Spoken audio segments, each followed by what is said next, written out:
నమస్కారం. ప్రయోజిత కార్యక్రమం రుద్రాక్షకు స్వాగతం. రుద్రాక్షలు పవిత్రమైనవి, శక్తివంతమైనవి, మహిమాన్వితమైనవి. అలాంటి రుద్రాక్షలు ధరించటం వల్ల అనుకున్న పనులు నెరవేరుతాయా? ఎలాంటి కష్టనష్టాలు రావా? అడ్డంకులు తొలగిపోతాయా? అసలు రుద్రాక్ష ప్రాముఖ్యత ఏంటి అనే విషయాలు ఈ కాలంలో చాలా మందికి తెలియదు. అలాంటి రుద్రాక్షలకు సంబంధించిన పూర్తి వివరాలను తెలియజేయడానికి ప్రముఖ రుద్రాక్ష నిపుణులు, వేదగణిత శాస్త్రవేత్త, ఎన్నో జాతీయ అంతర్జాతీయ అవార్డుల గ్రహీత డాక్టర్ పాండురంగారావు గారు ప్రస్తుతం మనతో పాటు స్టూడియోలో ఉన్నారు. వారిని అడిగి మరిన్ని విషయాలు తెలుసుకుందాం. నమస్కారం గురుగారు. నమస్కారం అమ్మా. ఓం నమః శివాయ. గురుగారు, ఎప్పటిలాగానే కార్యక్రమాన్ని ఒక చక్కటి మోటివేషనల్ స్టోరీ తోటి స్టార్ట్ చేయండి. ఒక చిన్న కథ చెప్పుకొని కార్యక్రమానికి వెళ్దాం. ఒక ఊర్లో ఇద్దరు వ్యాపారస్తులు ఉన్నారు. ఒక పాత రోజుల కథ. ఇద్దరు వ్యాపారస్తులు ఉన్నారు. ఇద్దరు వ్యాపారం ఇంచుమించుగా ఒకే రకంగా కొనసాగుతుంది. పెద్ద వ్యాపారం కాదు, బాగా సంపాదించలేదు, అలాని తినడానికి లేకుండా ఉన్నారని కాదు, నడుస్తున్నాయి చల్తా. అసలు అంటే ఒక అతనేమో రోజు భగవంతుని తిట్టుకునేవాడు. ఏమయ్యా భగవంతుడా, డబ్బు ఇచ్చావు, వ్యాపారం ఇచ్చావు, ఎప్పుడు నా చేతిలో ఏముండవు, అన్నీ ఎవరికాళ్ళు తీసుకెళ్ళిపోతారు. తర్వాత రెండో అతను అంటాడు, కొంచెం భగవంతుని భక్తి కలిగి ఉంటాడు. ఏమి ఇచ్చినా రోజు భగవంతుడికి థ్యాంక్స్ చెప్తుంటాడు. మొదటి రోజు భగవంతుని తిట్టుకుని ఉంటాడు. కొంతకాలం అయిన తర్వాత ఇద్దరు చనిపోతారు. చనిపోయిన తర్వాత పైకి వెళ్తారు. పైకి దేవుడి దగ్గరికి వెళ్ళిన తర్వాత దేవుడు అడుగుతాడు మొదటి వాడిని, సరే ఇప్పుడు జీవనం ఇప్పుడు దాకా ఒక జీవితం చూసావు కదా, నెక్స్ట్ జన్మకి నీకు ఎలాంటిది కావాలనుకుంటున్నావు? పాత జన్మ బాగుందా, లేకపోతే ఏం బెటర్ కోరుకుంటున్నావు అని అడుగుతాడు. అప్పుడు మా మొదటి వ్యాపారం ఏమంటాడంటే, భగవంతుడా ఏముంది, ఇప్పుడు నేను వ్యాపారం చేశాను, ఎక్కడ ఇది లేదు, తృప్తి కానీ ఎక్కడ రూపాయి దాయడం కానీ ఏమీ లేదు, డబ్బులు వస్తున్నాయి, వచ్చిన డబ్బులు నా కొడుకు స్కూల్ ఫీజులు, కొడుకు వచ్చి స్కూల్ ఫీజు అంటాడు, కూతురు వచ్చి పుస్తకాలు అంటది, భార్య వచ్చి సరుకులు అంటది, ఇవన్నీ నా చేతిలో అన్నీ పట్టుకుపోతున్నారు. తర్వాత మా అమ్మ ముసలిది, ఇంట్లో కూర్చొని తినకుండా వీటికి డబ్బులు అంటది. తర్వాత దాన ధర్మాలు చేయాలంటది, పుణ్యం కొనుక్కుంటానంటది, ఎవరికో ధర్మం చేస్తానంటది, డబ్బులు. నా చేతిలో ఏమైనా రూపాయి పాపాయి మిగిలితే ఎవడో అవసరానికి వచ్చి అది కూడా పట్టుకుపోతున్నాడు. సో ఇలాంటి జన్మ వద్దు, నెక్స్ట్ జన్మ ఇలా అందరూ నా దగ్గర గుంజుకొని తీసుకొని పోవడం కాదు, ఈసారి నేను ఎవరికి ఇవ్వను, ఎవడైనా నాకే ఇవ్వాలి, అలాంటి జన్మ ఇవ్వు. ఏంటి రోజు ఈ దరిద్రం, నేను ఇంకెవరికి నేను ఇవ్వకూడదు, ఎవడిచ్చినా నాకే ఇవ్వాలి, నాటి జన్మ. అలాగే నువ్వు కోరుకున్న విధంగా జరుగుద్ది, తదాస్తు అని భగవంతుడు అంటాడు. రెండో వాడిని అడుగుతాడు, నీకు ఏం కావాలి, ఈ జన్మ బాగుందా, గత జన్మ ఇది బాగుందా, వచ్చేది ఎలా కోరుకుంటున్నావు అంటే అంటాడు, భగవాన్ నాకు చాలా మంచి జన్మ ఇచ్చావు, చాలా తృప్తిగా ఉంది, వ్యాపారం బాగుంది, ఇల్లు ఉంది, అన్నీ ఇచ్చావు, ఇది చాలామందికి ఉండదు, నాకు నువ్వు ఇచ్చావు.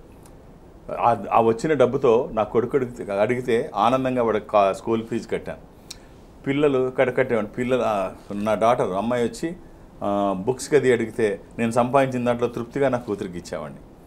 ఇక నా భార్య సరుకులకి అది ఎక్కడ తడుముకోకుండా తను అడిగినవన్నీ అరేంజ్ చేశాను, ఎక్కడా లోటు లేకుండా వాళ్ళు అడిగినవన్నీ చేశాను. అంతేకాకుండా మా అమ్మకి వీటికి డబ్బులు, పెద్ద ఆమె ఎప్పుడైనా దాన ధర్మాలు చేయడానికి కావాలంటే డబ్బులు ఇచ్చేవాడిని. ఇంకా నా దగ్గర ఏదన్నా మిగిలితే అవసరం కోసం ఎవరన్నా వస్తే వాళ్ళకు కూడా అవసరానికి ఇచ్చేవాడిని. ఇంతకంటే ఏం కావాలి భగవాన్, చాలా బాగుంది జీవితం, కాకపోతే ఒక్క చిన్న లోటు, ఆ లోటు సరిచేయి అంటాడు. ఏమిటి లోటు అంటే, ఏమీ లేదు, ఇన్ని చేస్తున్నాము, ఇన్ని ఇచ్చావు, అంతా బాగుంది, ఇప్పుడు ఎవరైనా నా దగ్గర మళ్ళీ జన్మలో ఎవరైనా వచ్చి అడిగితే ఒత్తి చేతులతో వెళ్లకుండా వాళ్ళకి నేను సాయం చేసేటట్టు చూడు భగవాన్, ఎవరు ఒత్తి చేతులతో నా దగ్గరికి వచ్చి వెళ్లకుండా అది నా అవకాశం, వాళ్ళకి ఇచ్చే అవకాశం నాకు కల్పించు, తదాస్తు అంటాడు. మొదటివాడు ఆ ఊరిలో పెద్ద బికారిగా పుట్టాడు, పెద్ద పాత్ర వేసుకొని. అంటే ఏం కోరుకున్నాడు, నా దగ్గర ఎవరు తీసుకోవడానికి వీల్లేదు, ఎవడైనా నాకే ఇచ్చి వెళ్ళాలి, డబ్బు వేసి వెళ్ళాలి తప్ప ఎవడు. సో అందరూ ఆ ముష్టి పాత్రలో డబ్బులు వేసి వెళ్తున్నారు, ఎవడు అడుగుతాడు, వాడిని ఎవడు అడుగుతాడు. సో ముష్టి పాత్ర. రెండో వాడు చక్కగా ఏదైతే భగవంతుని కోరుకున్నా నాకు ఏ లోటం లేకుండా ఇచ్చావు అలాగే ఇవ్వు, ఈసారి ఎంతమంది వచ్చినా నో అని చెప్పకుండా వాళ్ళకి సాయం చేసే అవకాశం. ఒక కోటీశ్వరుడిగా పుట్టాడు అక్కడ. సో అందరికీ దాన ధర్మాలు చేస్తూ ఎవరు ఏది అడిగితే అది ఇచ్చేటువంటిది పుట్టాడు. ఇక్కడ అంటే కళలు కనండి, అవి సరిగ్గా కళలు కనకపోతే అవి సాకారం అయిపోతే ప్రమాదం.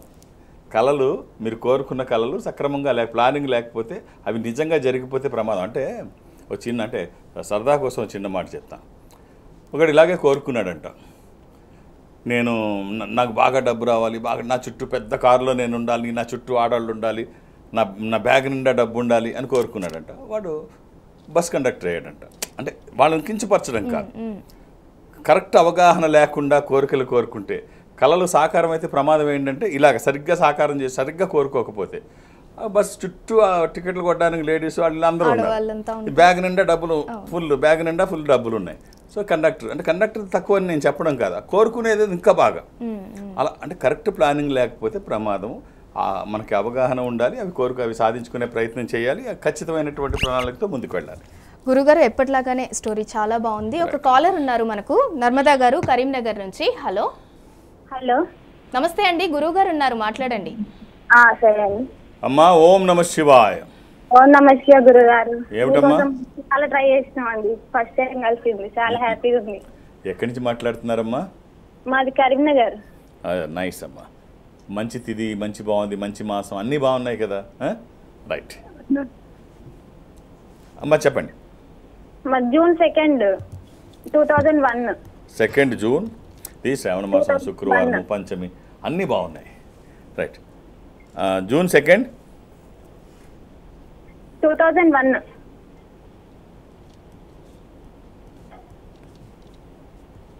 అమ్మా శనివారం పుట్టినట్టు తెలుసా? తెలుసు గురుగారు. ఎవరిది ఇది? నాదే. Very good.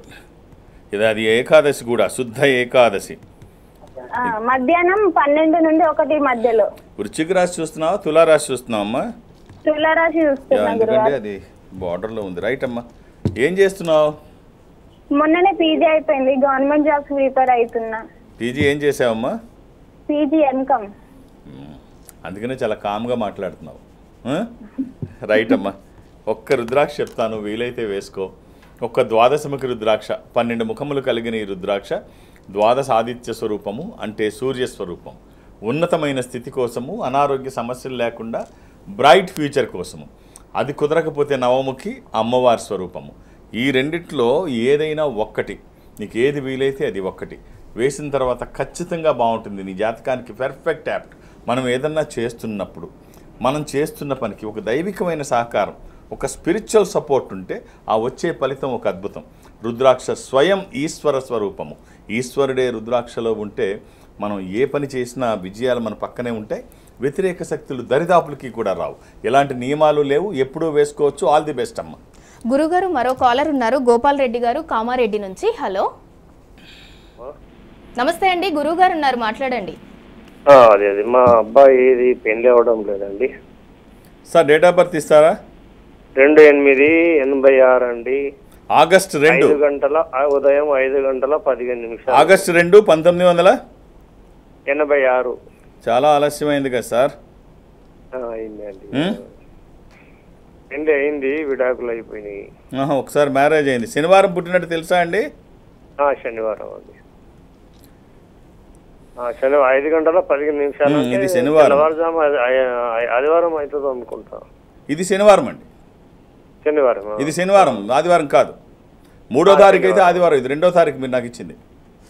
ఇప్పుడు ఒకసారి పెళ్లి అయింది. ఇది 2వ తారీఖు శనివారము, ద్వాదశి కృష్ణపక్షము, బహుళ ద్వాదశి. ఇది కర్కాటక రాశి. కర్కాటక అంటే మధ్యాహ్నం అయితే సింహరాశి అవుతుంది. తులారాశి అని అనిపించారు, మరి కాదు. మీరు మొత్తం చెప్తున్న తప్పే, ఒకసారి చూడండి. Date of birth August 2. మీరు చెప్పినట్టు ఆదివారం అయితే అది తులారాశి. ఆదివారం అండి. అప్పుడు అది 3వ తారీఖు అవుతుంది. 2/8/86. ఒకటి అనుకున్నా 2. మీరు చెప్పినట్టు 3వ తారీఖు అయితే అది ఆదివారం అవుతుంది, అది తులారాశి అవుతుంది, చిత్తా నక్షత్రం అవుతుంది. తులారాశి అండి. రైట్. దీనికి వేయాల్సిన రుద్రాక్షలు 11 ముఖాలు, 6 ముఖాలు, ఏకముఖి. దోష నివారణకి, వివాహానికి ఆటంకాలు తొలగడానికి, జీవితంలో స్థిరపడడానికి. కుదిరితే 3 వేయండి, లేకపోతే ఏదన్నా ఒక్కటి వేయండి. వచ్చిన తర్వాత బాగుంటుందని ఎవరు సర్టిఫికెట్ అవసరం లేదు. అలా అని ఏది పడితే అది వేయకండి. దురదృష్టం, రుద్రాక్షల్లో 100కి 99 నకిలీ ఉంటాయి. ఒక్కటైనా మంచిది వేయగలిగితే ఆ వచ్చే ఫలితం ఒక అద్భుతం. అది ప్రతి నిత్యము కాదు, ప్రతి నిమిషము రుద్రాక్ష మనకు ఉపయోగపడుతుంది. ఆల్ ది బెస్ట్ అండి. గురువు గారు మీరు ఎప్పుడు చాలా మోటివేషనల్ స్టోరీస్ చెప్తూ ఉంటారు, ఎప్పుడు మమ్మల్ని మోటివేట్ చేస్తూ ఉంటారు. అలాగే మోటివేషనల్ స్పీకర్స్ కూడా చాలా స్టోరీస్ చెప్తూ ఉంటారు. అసలు ఈ స్టోరీస్ వల్ల ఏమన్నా ఉపయోగం ఉంటుందా? అది మోటివేషన్ ఏ రూపైనా ఉన్నా ఖచ్చితంగా ఎవరికైనా ఒక ఇన్స్పిరేషన్, ఒక మోటివేషన్ ఉంటే కదా ఏదైనా చెయ్యి. అది లేకుండా ప్రోత్సహించే వాళ్ళు లేకపోతే ఎప్పుడు వెనకే ఉంటుంది సమాజం. సో చేస్తున్న వాళ్ళని ప్రోత్సహిస్తే అది ఖచ్చితంగా బాగుంటుంది. ఇప్పుడు చిన్న ఎగ్జాంపుల్ చెప్తాను. 2020 ఒలింపిక్స్, టోక్యో ఒలింపిక్స్లో మను బాకర్ షూటర్ అందరికీ తెలుసు. మను బాకర్ అక్కడికి వచ్చేటప్పటికి టోక్యోలో పిస్టల్ టెక్నికల్ డిఫెక్ట్ వచ్చి పాడైంది. ఆమెకు చాలా కోపం వచ్చి అక్కడ పడేసి జీవితంలో ఇంకా రైఫిల్ పట్టుకోనని చెప్పింది, జీవితంలో ఇంక ముట్టుకోనని చెప్పింది. నేను అసలు తాకను, నాకు అవసరం లేదు, ఇంకే ఒలింపిక్స్ లేదు అని చెప్పి చాలా నిరుత్సాహపడి వదిలేసింది. వదిలేసిన తర్వాత మళ్ళీ అక్కడికి హర్యానా కురుక్షేత్రం ఉన్న ప్లేస్లో అక్కడికి వాళ్ళ ఇంటికి దగ్గరలో అక్కడికి వెళ్ళిన తర్వాత భగవద్గీత పుస్తకం దొరికింది.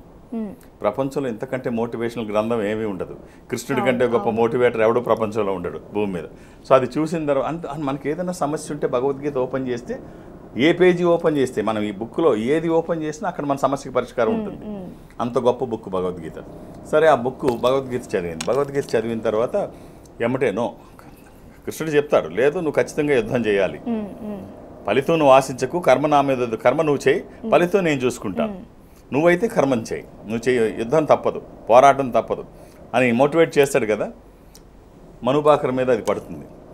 అప్పుడు తన పాత కోచ్ని పిలిపించి, లేదు నేను నేను వదిలేయడం కాదు, అస్త్ర సన్యాసం కాదు, మళ్ళీ నేను చేస్తానని చెప్పి పట్టుదలగా ఇప్పుడు ప్యారిస్లో, ఇప్పుడు 2024 ఇప్పుడు ప్యారిస్లో ఇంతవరకు స్వాతంత్రం వచ్చిన తర్వాత ఒకే అమ్మాయి తీసుకురావడం అనేది, ఒకళ్ళే తీసుకురావడం అనేది జరగలేదు. ఫస్ట్ టైం సింగిల్స్ అండ్ గ్రూప్లో రెండిట్లో ఫస్ట్ టైం 2 తీసుకొచ్చింది, 1 కాదు. సో కాబట్టి మోటివేషన్ ఉండదండి. అంటే ఎలాగా ఇప్పుడు అమ్మాయి నాకు అవసరం లేదు అని అస్త్ర సన్యాసం చేసిన అమ్మాయి ఏకంగా 1 కాదు, సాధించడమే కాదు 2 తీసుకొచ్చింది. కాబట్టి ఖచ్చితంగా వాటి ఉపయోగం ఉంటుంది, లేకుంటే ఎలా ఉంటుంది? గురుగారు ఒక కాలర్ ఉన్నారు, లక్ష్మణ్ గారు. హలో హలో నమస్కారం. నమస్తే అండి, గురువు గారు ఉన్నారు, మాట్లాడండి. నమస్కారం గురుగారు. ఓం నమ శివ. ఎలా ఉన్నారండి? సార్ బాగానే ఉన్నాం సార్. అది నాది date of birth 84. Date of birth గుర్తు లేదు సార్ మాకు. ఏం చేస్తున్నారు మీరు? నేను ఆటో నడిపిస్తాను సార్. సొంత ఆటోయేనా? సొంత ఆటోనే సార్. ఎక్కడ నడుపుతారు? ఇక్కడ హైదరాబాద్ నడుపుతా సార్. సరే, పిల్లలు? అదే పిల్లలు 2 పిల్లలు సార్. శ్రీజ, రామ్ చరణ్. ఏదో చెప్తున్నారు? అదే 4 ఆటోలే సార్, మరో ఏది కలిసి వస్తలేదు స్వామి. ఒక చిన్న కాంబినేషన్ చెప్తాను. మీ ప్రయత్నానికి ఈశ్వర అనుగ్రహం తోడైతే ఖచ్చితంగా మంచి ఫలితాలు అయితే చూస్తారు. ఒక 7 ముఖాలు, 8 ముఖాలు, ఏకముఖి. 7 ముఖాలు లక్ష్మీ స్వరూపము, శని దోషములకి మంచిది. అష్టముఖి గణపతి స్వరూపము, విఘ్నాలు లేకుండా ముందుకు వెళ్ళడానికి. ఏకముఖి రుద్రస్వరూపము, అపమృత్యు బాధలు లేకుండా. ఈ 3 కలిపి చిన్న రుద్రాక్ష మాలలో కానీ, చైన్లో కానీ, తాడులో కానీ. 3 కుదరకపోతే ఏదైనా 1, 3 కుదిరితే చాలా బాగుంటుంది. ఆహార నియమాలు ఏమీ లేవు. All the best. అందులో ఈ మాసంలో ఈ రోజు మాట్లాడుకోవడం అన్నీ బాగుంటాయి. శుభం. గురుగారు మరో కాలర్ ఉన్నారు, జమున గారు అనంతపూర్ నుంచి. Hello madam. నమస్తే అండి, గురువు గారు ఉన్నారు, మాట్లాడండి. అమ్మా ఓం నమ శివాయ. ఓం నమ శివాయ గురుగారు. పాదాభివందనాలు గురుగారు. అమ్మా చెప్పండి, ఎవరి కోసం? పాప సార్, మా కూతురు సార్. డేట్ ఆఫ్ బర్త్ అమ్మా? 2002 సంవత్సరం. 2002 అమ్మా? 2002 డిసెంబర్ 28. 28 డిసెంబర్ అంతే కదమ్మా? 28 సార్, సాయంకాలం. అమ్మ శనివారం నాడు సాయంత్రం? గుర్తులేదు సార్. శనివారం సాయంత్రం. సార్ అది దశమి కృష్ణపక్షము, బహుళ దశమి. ఇది తులారాశి. అమ్మ పాపకి ఒక్క రుద్రాక్ష చెప్తాను, వీలైతే వెయ్యండి. సార్ జాబ్ ఇది సార్. ఏం చదువుకుందమ్మా అమ్మాయి? అమ్మాయి డిగ్రీ అయిపోయింది సార్, కంపెనీలో ట్రై చేస్తుంది. ఒక 9 ముఖాల రుద్రాక్ష, నవముఖి. ఇది అమ్మవారి స్వరూపం, విజయాలు చేకూర్చి దోషాలు నివారించేది. ఈ 9 ముఖాలు. ఇది కుదరకపోతే అష్టముఖి, గణపతి స్వరూపము, ఆటంకాలు లేకుండా. ఈ 2 మామూలు రుద్రాక్షలమ్మ. వచ్చిన తర్వాత ఫలితం మీరు ఆశ్చర్యపడే విధంగా ఉంటుందంటే అతిశయోక్తి కాదు, అంత బాగుంటుంది. ఎలాంటి నియమాలు లేవు, ఎప్పుడూ వేసుకోవచ్చు. శుభం. గురుగారు, రుద్ర జెమ్స్ అండ్ డైమండ్స్ కూడా స్టార్ట్ అయింది, ఒకసారి దాని గురించి వివరంగా లేదు. ఈ తెలియజేయండి. సంస్థకి అనుబంధ సంస్థ, ఒక ఆధ్యాత్మిక సంస్థకి అనుబంధ సంస్థ జెమ్స్ అండ్ డైమండ్స్. అంటే రుద్రాక్షల్లో ఎలా అయితే ఈ నకిలీలు బాగా ఎక్కువ ఉంటాయో, ఈ నవరత్నాల్లో కూడా అంతకేమాత్రం తక్కువ కాదు, అది మోసపూరితంగానే ఉంటాయి. అందుకనే ఈ ఆధ్యాత్మిక సంస్థకి అనుబంధ సంస్థ. మీరు ఏమైనా రత్నం పెట్టుకోవాలి అనుకుంటే ఖచ్చితమైన రత్నం పెట్టుకోవడానికి ఆ డబ్బు మీది వృధా కాకుండా, దానికి 10 రెట్లు 5 రెట్లు ఇష్టం వచ్చినంత తీసుకోకుండా ఇచ్చే రత్నము ఖచ్చితమైన సర్టిఫికేషన్తో, ఇంటర్నేషనల్ స్టాండర్డ్స్ కలిగిన సర్టిఫికేషన్తో, ఎక్కడా మోసపోకుండా. ఎందుకంటే ఒక ఆధ్యాత్మిక సంస్థకి అనుబంధ సంస్థ. బయటికి ఇక్కడికి చూస్తే ఎంత వ్యత్యాసం ఉంటుందో అక్కడ ఫోన్ నెంబర్లు వాళ్ళని అడిగితే చెప్తారు. అందులో ఇప్పుడు మనం బంగారాన్ని చేయించుకుంటే ఒకటి లేదు, పంచలోహాలకు వెళితే అందులో సగం ధర రుద్ర ఫౌండేషన్ పే చేస్తుంది, సగం మీరు పే చేయాలి. ఇక రాయికి యాసిస్గా ఎంత ఉంటే అంత పే చేయాలి. సో ఇది భారతదేశంలో మీరు ఏ ప్రాంతంలో ఉన్నా ఈ సంస్థ దగ్గరికి వెళ్ళి రింగు సైజు వాళ్ళకి ఇస్తే, రెడీమేడ్ మీకుంటే రెడీమేడ్ బంగారం కానీ పంచలోహాలు కూడా బంగారం లాగే ఉంటుంది, ఏం తేడా ఏమి ఉండదు. బంగారంలో కానీ పంచలోహాల్లో కానీ రెడీమేడ్ అక్కడ తీసుకోవచ్చు. లేదా మీ సైజుకి మీ మోడల్ కావాలనుకుంటే సూరత్లో తయారయ్యి 48 గంటల్లో మీరు భారతదేశంలో ఎక్కడున్నా అందిస్తారు. సో ఈ సంస్థ భారతదేశంలో ఎక్కడుంటే మీరు అక్కడి నుంచి రింగ్ సైజ్ ఇస్తే సరిపోతుంది. ఇది ఎక్కడ ఎవరికి సాధ్యం కాదు. సో అప్పటికప్పుడు అలా తయారవడం అంత పర్ఫెక్ట్గా, తర్వాత రేట్ ఎక్కడ ఇది అవ్వకుండా ఖచ్చితమైన ఏ రత్నం మీరు పెట్టుకోవాలి. ఇంతకుముందు మీరు సరైనది పెట్టుకున్నారో లేదో అవన్నీ వదిలేసేయండి, ఇక నుంచి జాగ్రత్త పడండి, ఖచ్చితమైనవి వస్తాయి. ఇక డైమండ్స్. సో డైమండ్ మనం ఇంతకుముందు చెప్పాం, ఒక 2500 రూపాయల్లో వజ్రపు ముక్కు పుడక, బంగారంలో వజ్రపు ముక్కు పుడక దగ్గర నుంచి బ్రైడల్ జ్యువెలరీ, వెడ్డింగ్ జ్యువెలరీ వరకు కూడా అదే ప్రైస్లో అంత తక్కువ ఉంటాయి. అది ఎవరికీ సాధ్యం కాదు. అసలైన డైమండ్ని బంగారపు ఆభరణాలు దగ్గరికి తీసుకురావడమే మా ప్రయత్నం. మామూలుగా మనం చూస్తుంటాం, కోట్లాది రూపాయలు పబ్లిసిటీ చేస్తుంటారు ఈ డైమండ్ షాపులో వాళ్ళు, కోట్లాది రూపాయలు. మళ్ళీ 3 నెలలు అయ్యేటప్పటికి ఇంకొక బ్రాంచ్ ఓపెన్ చేస్తుంటారు. సో ఈ డబ్బంతా మనం ఇచ్చిందే. అది ఎంత వ్యత్యాసం ఉంటే తెలుసుకోవాలి అంటే రోడ్ నెంబర్ 36లో ఈ సంస్థకు అనుబంధ సంస్థ జూబ్లీ హిల్స్లో, అక్కడికి వెళితే పెద్దమ్మ గుడి దగ్గర, అక్కడికి వెళితే డైమండ్ జ్యువెలరీ, గోల్డ్ జ్యువెలరీకి దగ్గరగా ఉంటుంది. సో ఇంతకంటే ఇది ఇంకేమీ ఉండదు. రేపు ఇప్పటికే పెళ్ళిళ్ళు ఎలా స్టార్ట్ అవుతాయి కదా, ఇప్పటికే అక్కడ బోల్డ్ ఉంది వీటి బుకింగ్ కోసం. గురుగారు, మీరు చేస్తున్న ఈ ప్రయత్నానికి కూడా all the best. Thank you. ఇది ఒక ఆధ్యాత్మిక సంస్థకి అనుబంధ సంస్థ కదమ్మా. ఎంతసేపు అది అనవసరమైన ప్రకటనలు చేసి డబ్బులు దోచుకోవడం అలా ఉండదు, సర్వీస్ మోటివ్తోనే ఉంటుంది. గురుగారు, ఒక కాలర్ ఉన్నారు, శివ నాగరాజు గారు, బాపట్ల నుంచి. హలో. హలో, నమస్తే అండి, గురుగారు ఉన్నారు, మాట్లాడండి. నమస్తే అండి గురుగారు. ఓం నమ శివాయ. ఓం నమ శివాయ. గురుగారు, మాది డేట్ ఆఫ్ బర్త్ 23 ఫిబ్రవరి. 23 ఫిబ్రవరి చెప్పండి. 1982. 23 ఫిబ్రవరి 1982. మంగళవారం పుట్టినట్టు తెలుసు కదండి. 1981 సార్. 81. అప్పుడు అది సోమవారం అండి. అవునవునవును. తెలుసా? అవును సార్, సోమవారం.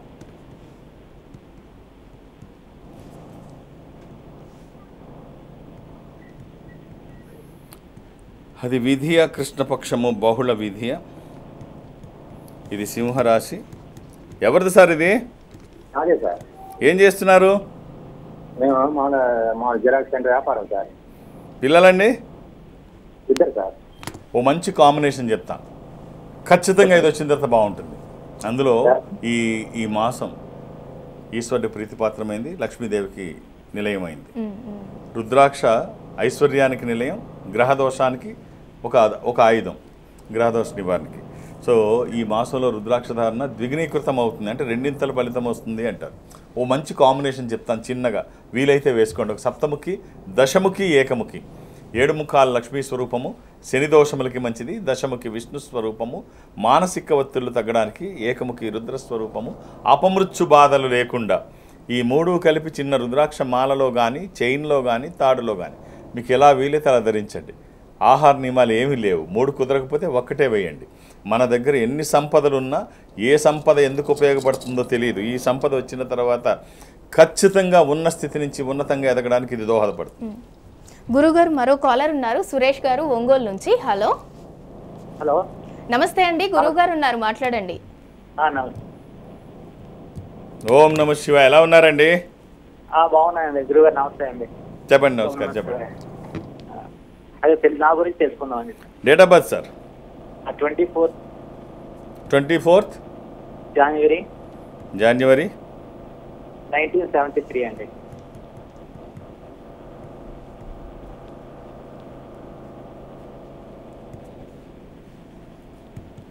గురువారం పుట్టినట్టు తెలుసా అండి? బుధవారం అండి. అవునండి. బుధవారం కాదు, గురువారం అండి. థర్స్డే. లేదండి, బుధవారం అండి. 24 జనవరి 1973. అవునండి.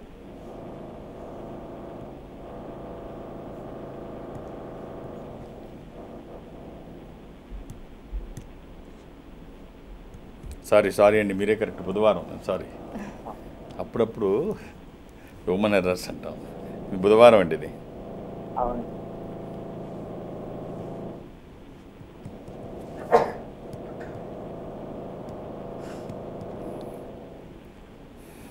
తదియ కృష్ణపక్షము, బహుళ తదియ, మీనరాశి. ఏం చేస్తున్నారండి? అది ఇన్స్టిట్యూషన్ అండి. ఏం ఇన్స్టిట్యూషన్ సార్? ఎడ్యుకేషన్ ఇన్స్టిట్యూషన్ అండి. ఎంత ఉంటుందండి స్ట్రెంత్? 300 ఉంటుంది. ఒక మంచి రుద్రాక్ష చెప్తాను, వీలైతే వేసుకోండి. ఒక త్రయోదశి కానీ ద్వాదశి కానీ. త్రయోదశిముఖి రుద్రాక్ష, అది ఇంద్ర రుద్రాక్ష, రూలింగ్ రుద్రాక్ష, కమాండింగ్ రుద్రాక్ష. అనుకున్నది సాధించడానికి, సంకల్పం సిద్ధించడానికి, కోరికల సాఫల్యం కోసం జాతకపరంగా అవసరమైంది కూడా త్రయోదశి. అది కుదరకపోతే ద్వాదశి, అంటే సూర్యస్వరూపం. రెండిట్లో ఏదైనా ఒకటి వచ్చిన తర్వాత ఆ మార్పు ఏమిటో మీరు చూస్తారు. చాలా బాగుంటుంది. ఎలాంటి నియమాలు లేవు. జాగ్రత్త. మామూలుగానే రుద్రాక్షల్లో 199 నకిలీ అనుకుంటాం. ఇలాంటివి ఇంకా జాగ్రత్తగా చూసుకోవాలి. All the best. గురుగారు, గుమ్మడికాయ ఎంత నాలెడ్జ్ ఉన్నా కానీ ఆవగించేంత లౌక్యం ఉండాలి అంటారు. అసలు అంటే ఏంటి అసలు? అప్పుడప్పుడు అంటే స్పాంటేనియస్ అంటాం దీన్ని. అది ఖచ్చితంగా ఆ లౌక్యం లేకపోతే ఎన్ని తెలివితేటలు ఉన్న సమయానికి అది చెయ్యకపోతే మన తెలివితేటలన్నీ వృధా అయిపోతాయి. నువ్వు అన్నట్టు గుమ్మడికాయ ఎంత నాలెడ్జ్ ఉన్నా ఆవగించేంత లౌక్యం ఉండాలి అని చెప్పి అంటారు. ఓసారి లండన్లో డాక్టర్ సర్వేపల్లి రాధాకృష్ణ గారు ఒక మీటింగ్లో ఉండగా అక్కడ పత్రికా విలేకరులు ఈయన్ని కొంచెం, అప్పుడు దాకా మనం పరిపాలించారు కదా, మనం అంటే కొంచెం ఎలాగా లోకువే అంటే రేసిజం అది వాళ్ళకి కొంచెం ఉంటుంది. ఆ ప్రారంభ రోజుల్లో ఇంకెక్కువ ఉండేది. ఈయన ఉన్నాడు కదా అని చెప్పేసి మన ప్రెసిడెంట్ ఆఫ్ ఇండియా ఉన్నాడు కదా అని చెప్పి పత్రికా విలేకరి సరదాగా ఈయన అడుగుతూ ఆట పట్టిద్దామని సరదాగా,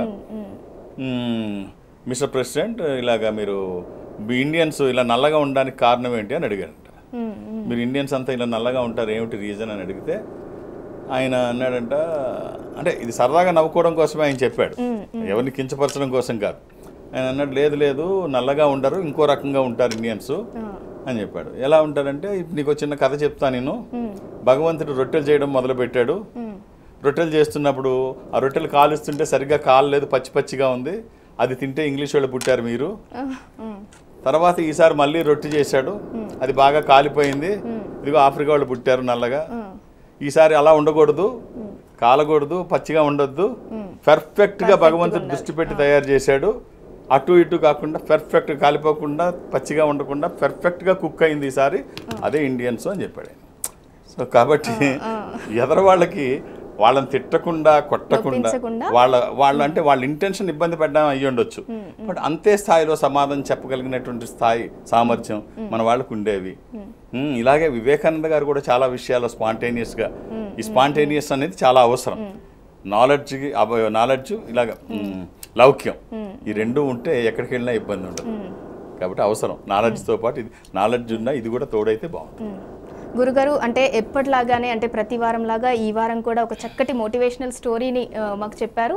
అండ్ అలాగే ఎవరైతే జాతక పరంగా ఇబ్బంది పడుతున్నారో వారికి చక్కటి పరిష్కార మార్గాలు తెలియజేసినందుకు ధన్యవాదాలు. ఓం నమః శివాయ. ఇది ఇవాల్టి రుద్రాక్ష కార్యక్రమం. Stay tune.